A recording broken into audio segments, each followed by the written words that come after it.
Hello everyone, we are going to start the question answer of the chapter 4, The Ashes That Made the Tree Bloom. आज हम लोग chapter 4 का question answer पढ़ेंगे। Number 1 में देखो, Y did the neighbour kill the dog? क्यों वो पड़ोसी ने वो डॉग को मार दिया था? The greedy neighbour heard about the good luck brought to the couple by the dog. They got jealous. They coaxed the dog into their garden in the hope that he would find a buried treasure for them. The dog scratched the ground under a pine tree. Immediately they started digging the ground.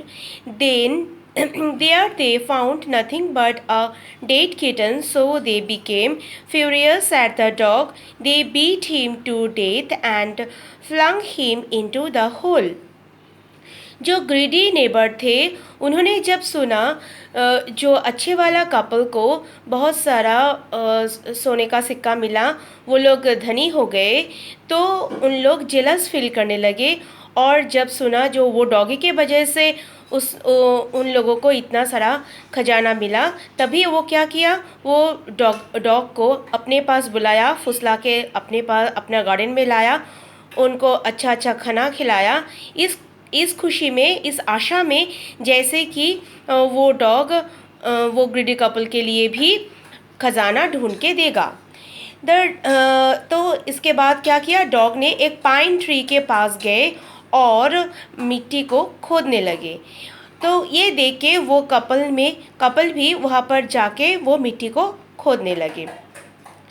मिट्टी खोदने के बाद उन लोगों को एक मरा हुआ बिल्ली का डेड बॉडी के अलावा और कुछ नहीं मिला। तो ये देख के वो डॉग के ऊपर बहुत गुस्सा हो गए। फ्यूरियस मतलब बहुत ही गुस्सा हो जाना, और वो डॉग को मारने लगे, जिसके वजह से उसका डेथ हो गया। और उसी का डेड बॉडी को वो जो गड्ढा खोदा था उसके अंदर डाल दिया और उसको कबर दे दिया। नेक्स्ट देखो, mark as the right item. Number 1, the old farmer and his wife love the dog. जो बुरे किसान और उसका जो वाइफ थे, उन लोगों का जो डॉग थे उसको बहुत ही प्यार करते थे। As if it was their own baby, जैसे कि उसका अपना बच्चा हो। When the old couple became rich, जब ओल्ड कपल बहुत ही रईस हो गए, they lived comfortable and were generous towards their poor neighbour, और वो बहुत अच्छे से आराम से ज़िंदगी बिताने लगे, और जो गरीब जो नेबर थे, पड़ोसी थे, उसको भी मदद किया था। Number 3, the greedy couple borrowed the mill and the mortar to make. जो ग्रीडी कपल थे वो जो मिल और मोटर किराए पे लिया था, क्यों? ए पाइल ऑफ गोल्ड, कि सोने का खजाना मिलेगा, इसलिए उन्होंने वो बोरो किया था, मतलब उसको उधार लिया था। नेक्स्ट देखो, working with the text. Number question में 1 नंबर है, the old farmer is kind person, what evidence of his kindness do you find in the first 2 paragraph. जो बुढ़ा जो किसान थे वो बहुत ही काइंड पर्सन थे। इसको किस तरह से हम लोगों को प्रूफ मिलता है, जो फर्स्ट पैराग्राफ 2 पैराग्राफ से। The old man was a friendly and kind person, he and his wife love their pet dog as their child, they fed him fish from their own chopsticks and kind everything that had life, and other turned a soul of purpose, the give food to the birds. जो old जो man थे वो बहुत ही friendly nature के थे और बहुत ही kind hearted person थे। वो और उसका वाइफ एक डॉग को पालते थे अपना बच्चे की तरह, और उनका अपना चॉपस्टिक से वो लोग खाना खिलाते थे, और क्या करते थे, जितना भी ज़रूरत है उतना ही अच्छे से खाना खिलाते थे। और जो जब खेत में जाते थे और खेत में बहुत सारा बर्ड्स आते थे, उन लोगों को भी खिलाते थे। तो इस तरह से हम लोगों को प्रमाण मिलता है कि वो आदमी बहुत ही काइंड हार्टेड पर्सन थे। What did the dog do to lead the farmer to the hidden gold. The dog came running to the farmer and kept whinnying and running to the and fro for the some minutes till the farmer followed him. The dog began to scratching the earth, thinking it was possibly a buried bone or fish. The farmer stuck his hoe in the earth and found the hidden gold. In this way the dog led the farmer to the hidden gold. जो dog थे वो एक दिन क्या किया, farmer को दौड़ के आया और फार्मर को बुलाने लगे और इधर उधर भागने लगे। फिर वो जो किसान थे वो सोचा कि डॉग कुछ बोलना चाहता था, तो डॉग ने एक जगह पे लेके गया, वो मिट्टी को खोदने लगे। तो वो किसान ने सोचा कि शायद वहाँ पर मिट्टी के अंदर कोई बोन मतलब हड्डी या फिश मिला होगा, तो इसलिए किसान ने भी वो हल्के वजह मतलब वो जो कुल्हाड़ी थे उसको हेल्प से वो मिट्टी को खोदने लगे और उसको छुपा हुआ सोने का सिक्का मिल गया। इस तरह से वो जो डॉग थे वो फार्मर को छुपा हुआ खजाना ढूंढने में मदद किया। How did the spirit of the dog help the farmer first?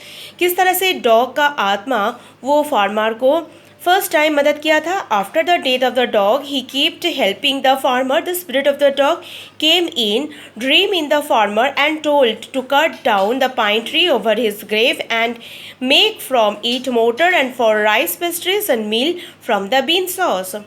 वो जो डॉग का आत्मा था वो सपने में आया, वो किसान का सपने में आया और बोला कि जो जहाँ पर वो पाइन ट्री, जहाँ पर उसका कब्रिस्तान है वहाँ पर एक पाइन ट्री है, उसको काटने के लिए वहाँ पर एक मोटर मतलब बड़ा सा एक कटोरी बनाने के लिए ताकि राइस पेस्ट्री बने और एक चक्की बनाने के लिए जहाँ पर बीन सॉस बन सके। How did the it help him next?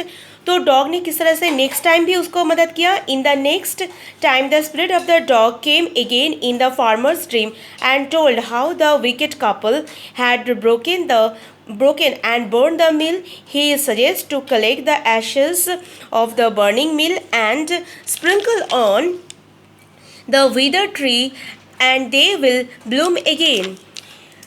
तो वो जो डॉग का आत्मा ने फिर से वो अच्छा वाला किसान का सपने में आया। उसने बोला किस तरह से वो ग्रीडी कपल ने वो जो पाइन ट्री है वो पाइन ट्री को एकदम जला के राख कर दिया, मतलब जो मिल थे वो जला के राख कर दिया, मगर ये भी बोला कि वहाँ से राख थोड़ा सा राख लेके अगर कोई भी सूखा हुआ मरियल सा पेड़ में छिड़क दे तो वो जो ट्री है वो फल फूल और पत्ते से खिल जाएगा और ब्लूम मतलब खिल जाना। नंबर 4 है why did the daimyo reward the farmer but punish the neighbor for the same act? तो जो राजा थे वो अच्छा वाला फार्मर को रिवॉर्ड किया, मगर जो बुरे आदमी थे, जो पड़ोसन थे, उसको पनिशमेंट दिया। ऐसा क्यों? After hearing this the wicked old man also climb into the bare tree with the ashes when the daimyo himself was almost directly under him he throw a handful of ashes over the tree, which did not change the particle. The wind blew the fine dust in the nose and the eyes of the daimyo and his wife. Such sneezing and choking spoiled all the pomp and dignity of the position, so he got punished for the same act. जब भी वो बुरे couple old person ने सुना जो राजा आने वाले हैं, उसने क्या किया, वही राख का बास्केट लिया और वो सूखा हुआ पेड़ के ऊपर चढ़ गए। जब भी राजा वहाँ से गुजरने वाले थे, जब भी नीचे से जाने वाले थे, ऊपर से एक मुट्ठी भर राख लिया और उस ट्रे के नीचे ऊपर से फेंक दिया। तो वो जो डस्ट पार्टिकल था उसमें तो कुछ अचानक से कुछ चेंज तो हुआ ही नहीं, बदले में वो जो डस्ट पार्टिकल राजा और उसका रानी का आँख और नाक में चला गया और दोनों ही छिकने लगे और पूरा जो पोजीशन था, पूरा जो राजा के आने की खुशी में जितना भी आयोजन किया गया था सारा चौपट हो गया। इसीलिए उसी गंदे जो बूढ़े थे उसको बहुत पनिशमेंट मिला सेम काम के लिए उसको पनिशमेंट मिला, मगर जो अच्छे वाला जो किसान थे उसको रिवार्ड मिला। तो इस तरह से हमारा इतना तक ख़त्म हो जाता है। तुम लोग अच्छे से पढ़ लेना।